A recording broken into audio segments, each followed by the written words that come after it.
Now, allow me please to give the floor to Andy Rodriguez. He's the Vice President of Urantia Association. He's residing in Colombia. He's representing the Association President Enrique Traver, who could not be here today. Please, Andy, go ahead. Thank you very much. Thank you, Jenny. Hello, everyone.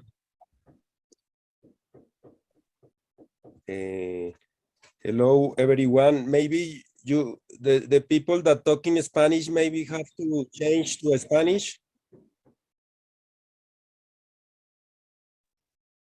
No hay traducción al español aún. Okay, thank you. Hello, everyone. You are talking in Spanish in the channel in English, David. Oh. Okay. Hello, everyone. Thank you to be here. As Jenny talked, we are talking in the name of our president, Enrique Traver, that is voyaging in this moment. He is impossible to connect to internet in this moment. Then, in the name of him, I am saying to all of you, welcome to this Urantiathon for young adults. It's an invitation to all of you to enjoy this journey of 6 hours.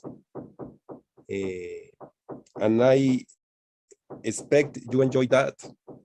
The invitation to young adults is to continue studying the book. I know that when you are young, you have a lot of things to think in the normal life, in your profession, in your study, and you're looking for the new apartment, everything, looking for new company in your life. But the idea is to continue studying the book in the times you are free.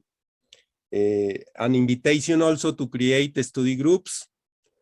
Before the pandemic, we have a lot of study digital by Zoom or by Skype, a lot of study groups, but now we have a lot of virtual groups.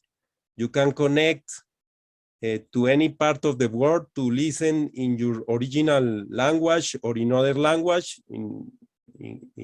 For me, it's a very good tool to practice another language because you can connect to United States, to Europe, to virtual groups. And as Jesus said to the apostles, to be an example for your community, for your family. As Jesus said, the people see what do you do most that you talk about the teachings of the book. If you are a good example of life, maybe the people will follow you and will see what do you speak about. This is all I have to say. Thank you and enjoy the day.